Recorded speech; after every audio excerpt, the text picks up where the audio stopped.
What does your body feel like in zero gravity? What inspires you to become an astronaut? What exercise do you do, and do you sweat in space? Would a yo-yo work in microgravity? So it works.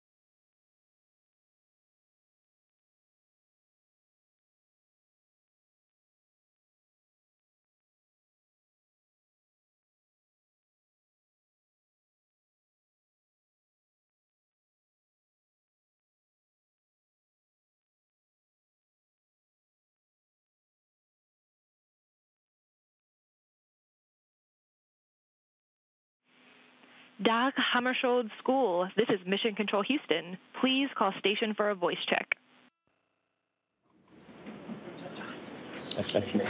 Station, this is PS254, Dag Hammarskjold School. How do you hear? We have you loud and clear. Welcome aboard the International Space Station. Thank you.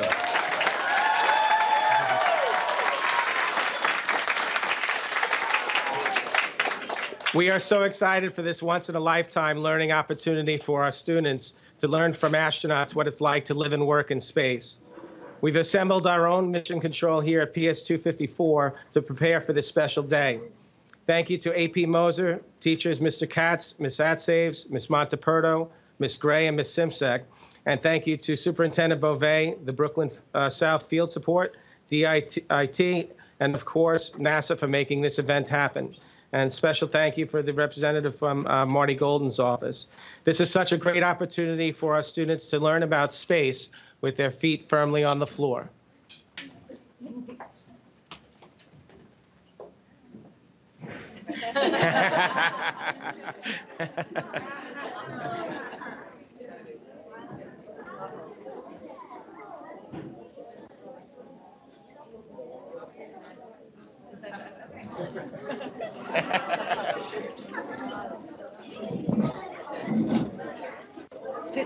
Say hi. Hi. Okay. Say hi, my name is. Hi, my name is James Leacock.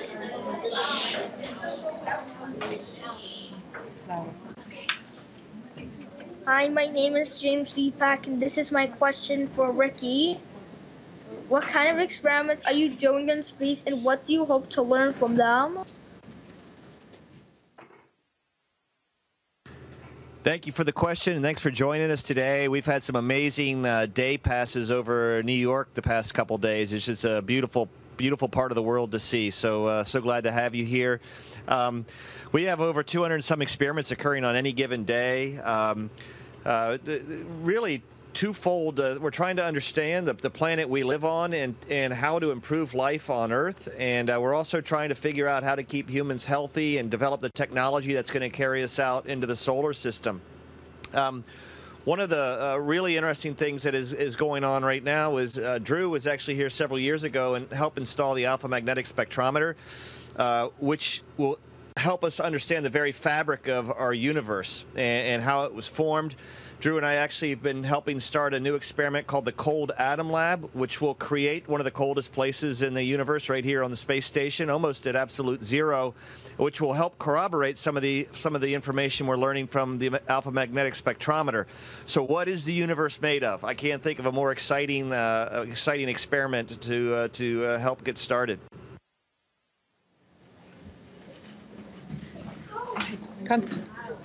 Thank you, James. Nice and clear. Hello, my name is Guga, and this is my question for Drew. What is your greatest discovery aboard the ISS? Well, specifically, if we're talking about experiments, it's difficult to say because, as Ricky mentioned, we have experiments going on all the time. And our job as astronauts is really to be the hands, eyes, and ears for research scientists that design the experiments. So on a personal level, the greatest discovery for me has always been how quickly the human body can adapt to a zero-gravity environment.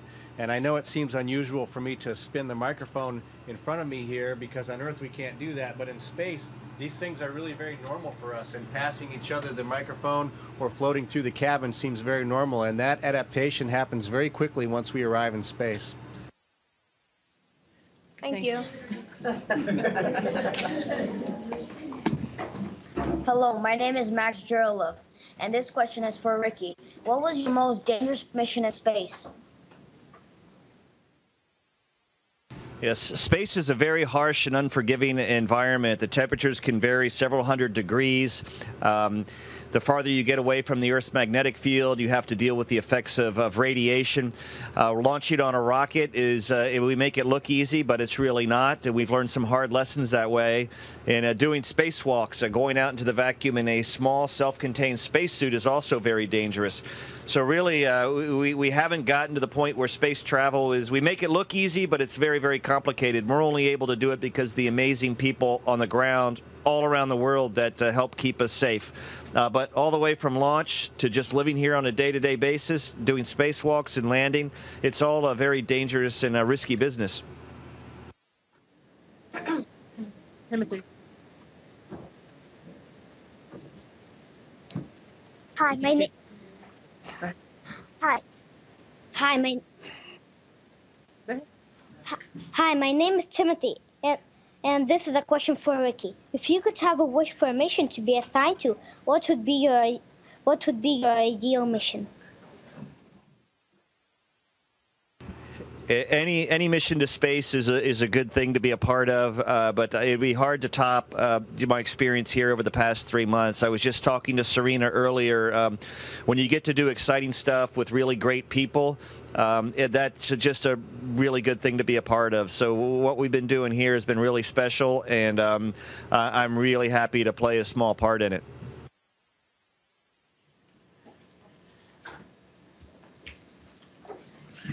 Hello, my name is Olivia, and my question for Drew is, how do you resolve conflicts with other astronauts on station?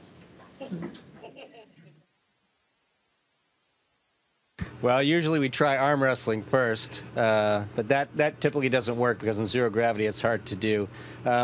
We try not to generate conflicts to begin with, and we spend a lot of time before we fly in space learning about our own behaviors and learning about the behaviors of others so that we know what to expect when we get to space. And we do that by training together on Earth with what we call expeditionary or analog missions, where we work in unique environments, whether it's backpacking in the mountains or sea kayaking or living underwater in a underwater habitat. These are environments that allow us to learn about each other and learn to resolve conflicts gracefully, so that once we get to space, we know what to expect, and we can change our expectations of one another. And the goal is for all of us to get along, because with as much work as we do up here and how challenging just the work is, personal conflicts are really not something that contributes to well-being and harmonious life on the space station. So we try not to start those conflicts, and when we do, we talk them through.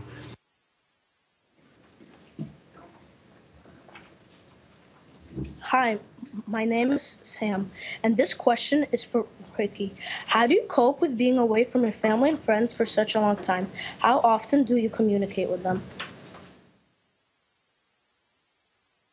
Thanks, Sam. Yeah, that's probably the hardest part about what we do, is being separated from the people you care about. And we're very fortunate on the space station. We have a voice over internet telephone, so we can call home.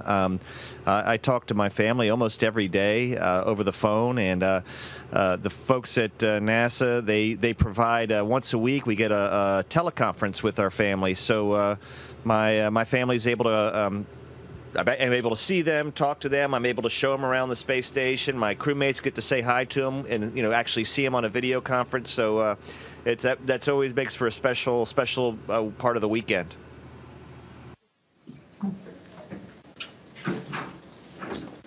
Hi, my name is Sosen, and this is for Drew. What is the coolest thing you have seen in space? The coolest thing I've seen in space has to be my friend here, Ricky Arnold, as he's floating around the space station. And aside from him, I'd have to say that looking out the window and seeing Earth from space is really magic for us. And that view never gets old. It's something we do each and every day.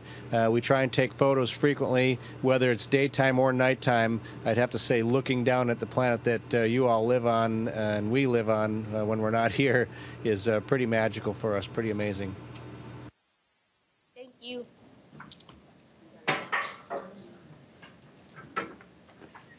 Hi, my name is Nathan. My question for Ricky is, has NASA found evidence of life on Mars?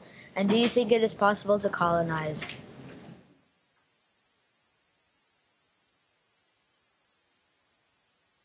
Yeah. Yeah, the Martian surface is an interesting place for geologists and I think for biologists as well. We have found evidence that indicates that Mars could have supported life many years ago, and we know that the Martian soil has water available to us.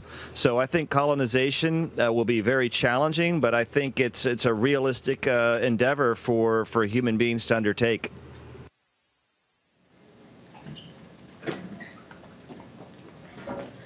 Hi, my name is Matthew, and was there any impact on your body when you were launching? Yes, there is an impact on our body when we launch, and that is the G-forces. It's nothing that's permanent, really, when we launch, but there is an instantaneous feeling that we have, generally 2 or more times the force against our chest that we normally feel by just sitting back in a chair. And so that launch, when we leave the launch pad and start off towards space, is very rapid, and we feel that pressure as if somebody's sitting on our chest.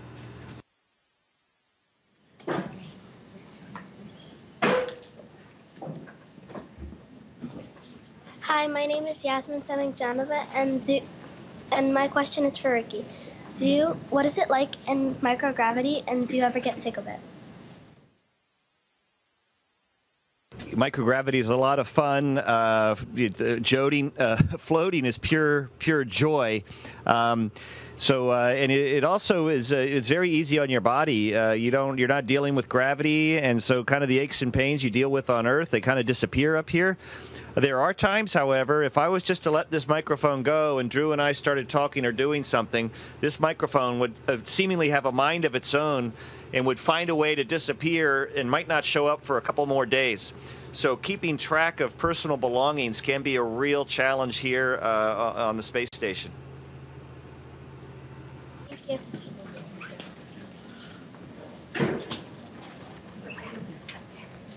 You want to stand up?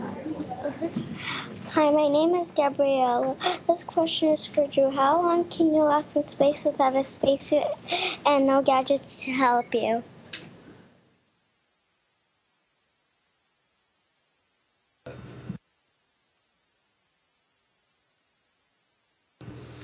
Unfortunately, space, where we are in space, is a vacuum. It means there's no air pressure, there's no air for us to breathe. And the air pressure that we feel on Earth is what actually holds our bodies together. And in fact, our spaceship is pressurized, so it has the same pressure, air pressure against our body, just like as the pressure that you feel on Earth. And if we were to be in space without that pressure holding us, it would be like filling up a balloon and filling it up so much that it couldn't hold itself together anymore. And so for us, we can't last that long in space, really just a matter of several minutes. And it's really not a healthy place to be for us without a spacesuit to keep us all intact.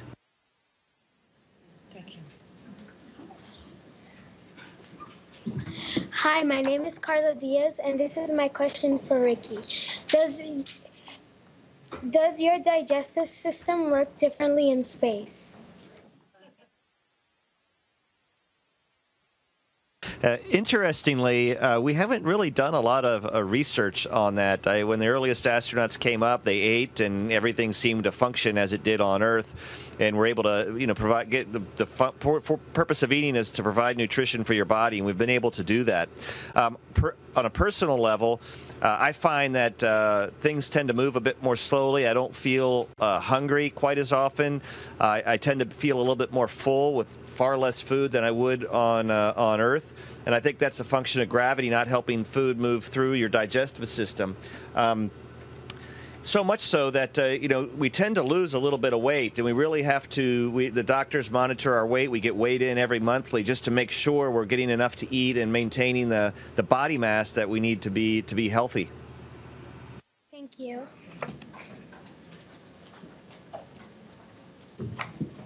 Hi, my name is Eli Reyes, and this is my question for Drew. What is the hardest everyday thing you have to deal with in space? Living with my crewmate Ricky Arnold is the hardest thing I have to deal with in space. I'm just kidding. We enjoy our time together, and as we do with all our crew members. And I would say the most difficult thing for me, and Ricky mentioned it earlier, is just being away from home. And I say often that when astronauts are on Earth, they wish they were in space, but when they're in space, I think we all wish that we were back home with our families.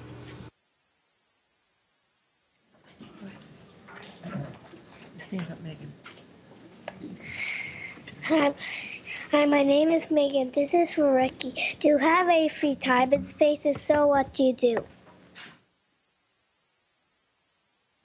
Yeah, Megan, we have a little bit of free time, not too much. So sometimes our weekends are fairly clear, but keeping this ship running is a round-the-clock kind of endeavor. But when we do have free time, as Drew said earlier, we love looking out the window. We love taking pictures of the beautiful Earth beneath us. We like sharing meals together. We like, on Saturday nights, we like watching movies together. And just things you would like to do on Earth. I like to spend my free time reading when I have a chance.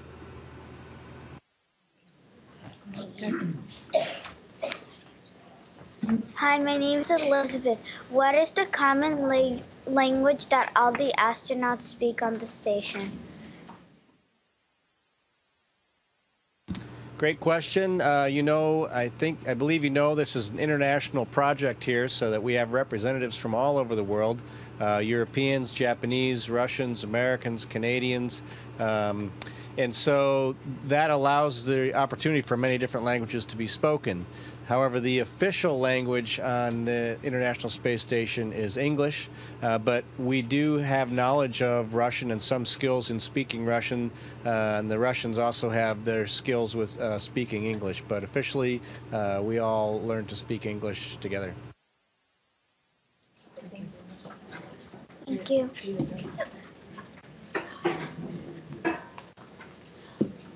Hi, my name is Bailey Webb. This question is for Drew. Are there any animals allowed on the ISS? If so, why are they there?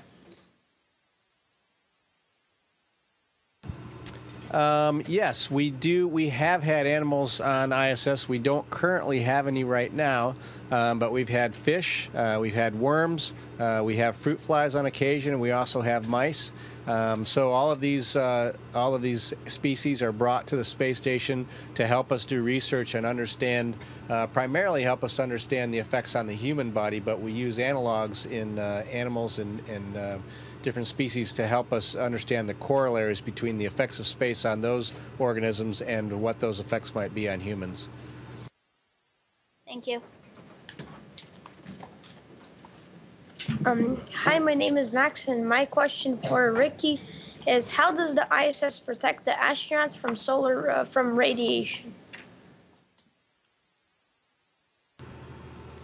Yeah, radiation is a big deal, particularly as we head out into the solar system. Fortunately, here on the ISS, we are still kind of protected by the Earth's magnetic field from the solar radiation.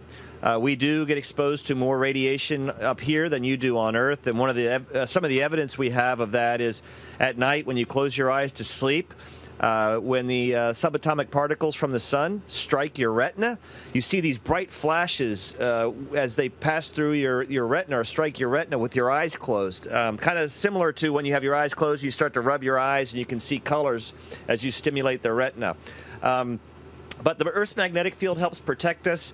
We also have some protective material around our sleeping quarters, both in the U.S. and in some of the Russian sleeping quarters.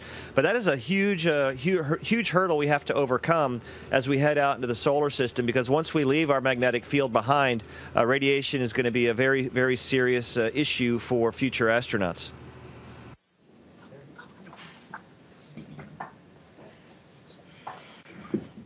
Hello, my name is Artem, and my question for Ricky is, have you seen any space junk?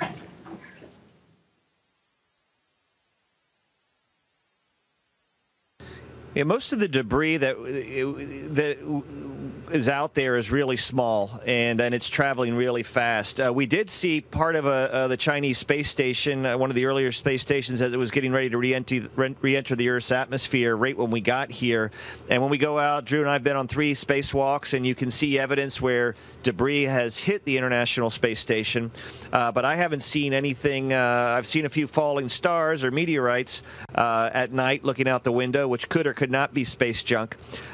Interestingly, though, just yesterday, utilizing this airlock right here, Drew and the ground helped deploy a satellite that is going to go out and demonstrate some technologies about how to remove space junk, because it is a huge risk to not only the space station, but all the satellites we rely on for weather prediction, for communications, and for all the other things that satellites do to help make life on Earth better.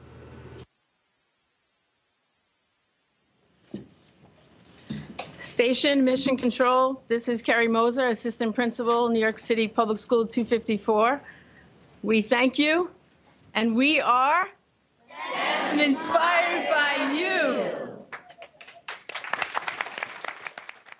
Thank you for joining us today. We wish you all the best as this year comes to a close, and all the best as you start your new year after your summer break. So enjoy your time. Thanks for joining us, and please do stay inspired and follow what we're doing on the space station. Take care. Station, this is Houston ACR. That concludes the event. Thank you to all the participants from the Dag Hammarskjold School. Station, we are now resuming operational audio communications.